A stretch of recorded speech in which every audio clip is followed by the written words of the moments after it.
হাসিনা তো শুধু চলে যায় নাই তা না, সে পালাই গেছে না। আপনারা খুব বড় স্লোগান দেন, পলাইছে পলাইছে হাসিনা পলাইছে। এই স্লোগানটা কেন দেন আপনারা? কারণ এই শেখ হাসিনা দীর্ঘ 14-15 বছর ধরে এই বাংলাদেশের মানুষের উপর অত্যাচার নির্যাতন করে আমাদের অসংখ্য মানুষকে হত্যা করেছে, শ্রমিককে হত্যা করেছে, ছাত্র হত্যা করেছে, এমনকি তারা নারীদেরকে হত্যা করতে দ্বিধাবোধ করেনি। তাই সে যখন ছাত্র শ্রমিক জনতার আন্দোলনের মধ্যে দিয়ে পালিয়ে গেছে, তখন এই দেশের মানুষ হাফ ছেড়ে বাঁচছে। এখন যাই হোক, আমাকে দম ফেলতে পারতেছি তো না, রাত্রে একটু আরাম করে শুতে পারতেছি না, তো খালি মনে হয় এই বোধহয় পুলিশ আসলো, এইবারে আওয়ামী লীগের সন্ত্রাসীরা আসলো, তাই না? ঠিক কিনা বলেন? ওই জায়গা থেকে বেরোয় আসছি তো, এই জন্যই মানুষ একটু আনন্দ করে বলে পলাইছে পলাইছে শেখ হাসিনা পলাইছে।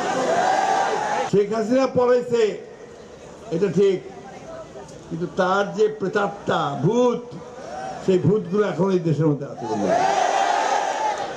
তারা ভুলতে পারে না, তারা এখানে চুরি চামারি দুর্নীতি লুট করে যে সাম্রাজ্য গড়ে তুলছিল, দেশের বাইরে সম্পদ পাঠিয়ে দিয়ে অসংখ্য সম্পদ তৈরি করছে, দেশের ভিতরে তারা বিরাট বিরাট বাড়ি ঘর তৈরি করে, খামার তৈরি করে, ব্যবসা বাণিজ্য তৈরি করে লুটে নিয়েছে পয়সা।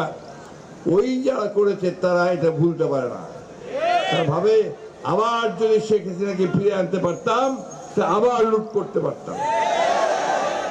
সেই জন্য তারা বিভিন্ন জায়গায় দেশের বিভিন্ন ভাবে ষড়যন্ত্র করছে। সবচেয়ে বড় ষড়যন্ত্র চক্রান্ত তারা করছে কোথায়? এই শিল্প এলাকাতে, তাই না বন্ধুগণ? 50,17,652 জন শ্রমিক। এখন ভাবেন, এই খাতটাকে, এই গার্মেন্টস ফ্যাক্টরিগুলোকে যদি ক্ষতি করা যায়, তাহলে বাংলাদেশের অর্থনীতি ঠিক থাকবে? আর কারা করতে চায়?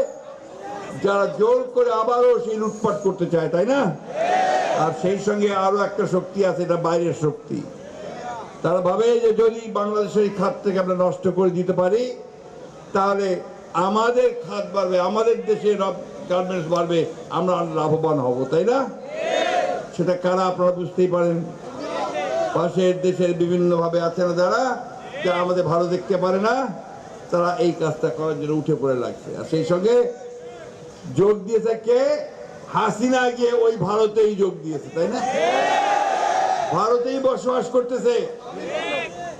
আমরা বারবার করে বলেছি, ভারতের কাছে অনুরোধ করেছি যে আপনারা এমন একজন খুনি কে জায়গা দেবেন না, গণহত্যা যে করেছে তাকে জায়গা দেবেন না, যে আমাদের বাংলাদেশে গণতন্ত্র ধ্বংস করেছে, মানুষকে খুন করেছে এবং অনেক গণহত্যার আসামি হয়েছে, তাই না?